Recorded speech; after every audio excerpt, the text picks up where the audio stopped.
You ever have those moments? You know you have these huge goals, these big ambitions, but there's this invisible force just holding you back. You want to do amazing things, but man, it feels impossible just to get started.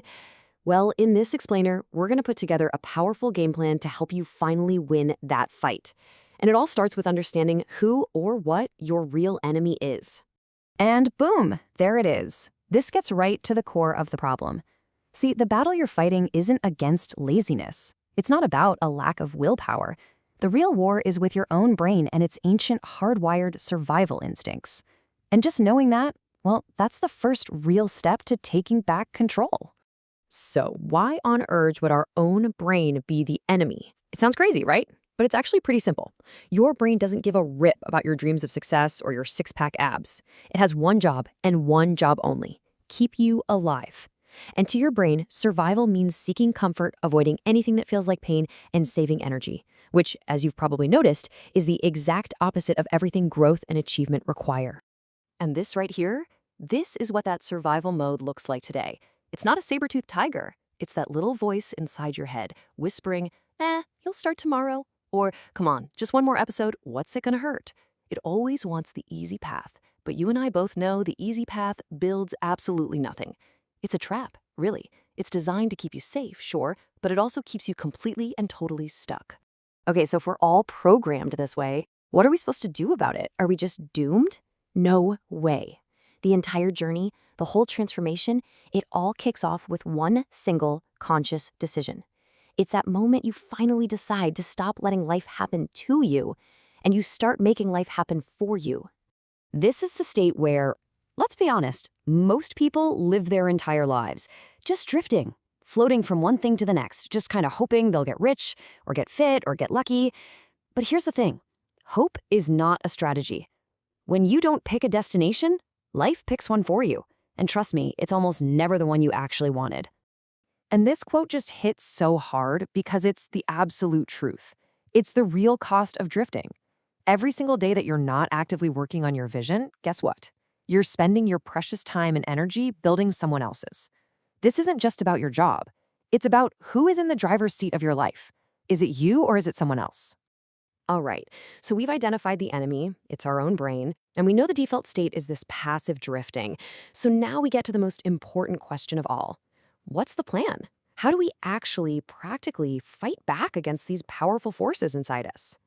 The good news is you don't have to go into this fight unarmed. We're going to break down two incredibly powerful but very different strategies.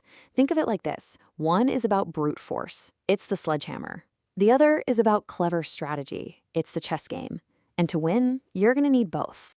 So here they are, the two core mindsets. You've got the warrior's way, which is all about confronting that resistance head on and smashing right through it. Then you have the architect's way, which is about outsmarting the resistance, designing a system so clever that the resistance barely even shows up. One leans into the pain, the other engineers the pain away. The real secret here is knowing which tool to use and when. Let's talk about the warrior's way first. This is your aggressive override system. You're flipping the script. That feeling of I don't wanna becomes your trigger to act, not an excuse to bail. And because hesitation is the enemy's best weapon, you give yourself a 3-second rule. 3, 2, 1, go. You move before your brain can even start making excuses. You have to remember, action kills overthinking every single time. But look, you can't be at war 24/7. That's exhausting. That's where the architect's way comes in. This is all about being clever. Your brain freaks out about big, scary goals, right? So you make the first step ridiculously small. I mean, so small it's laughable not to do it. The 2-minute rule is pure genius because it totally bypasses your brain's resistance to starting. And we all know, once you just start, momentum has a funny way of taking over. Okay, so you're doing it. You're using the warrior's way. You're using the architect's way. You're taking action. That's amazing. But where is all this actually going? I mean, doing hard things just for the sake of doing hard things isn't really the point. This is all building towards something much, much bigger. This is where we talk about the long game. See, all those daily actions, those 2-minute tasks, those 3-second decisions, they're like individual bricks. And right now, you're not just laying bricks. You're building an entire empire of skill, of competence, and ultimately, of freedom. So here's the roadmap. This is the path from where you might be right now to where you truly want to be. Most people are in stage 1, drifting. You, by watching this, have already started stage 2, obsession. You've chosen a goal. But the next jump, stage 3, discovery? This is where things get really interesting. This is where you find the proven path. And here's the absolute key to that discovery stage. You do not have to reinvent the wheel. Seriously. Success leaves clues. The fastest, most efficient way to get where you want to go is to find someone who's already there and then figure out their exact blueprint. It's like finding a cheat code for the game that lets you skip all of their painful mistakes and years of wasted effort. Now, once you have that blueprint, you enter the acceleration stage, and you need this mindset tattooed on your brain. The results aren't going to be pretty at first. You're going to be clumsy, you're going to fail, and that is okay. So many people quit right here because they're embarrassed they aren't an expert on day 1. But embracing that initial struggle, that's not a sign of failure. It's the price of admission to mastery. And that brings us to the real point of all of this. The ultimate goal here isn't just to check off more tasks on your to-do list. It's not even about building a few good habits. It's about something so much deeper. It is about fundamentally rewiring and forging a new identity. I want you to really let this sink in. You are not a lazy person. You are not fundamentally broken. You simply have a brain that's been running its default avoid pain software for your entire life.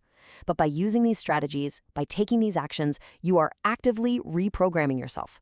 That training, it ends today. And this is the end game. This is the identity you're forging.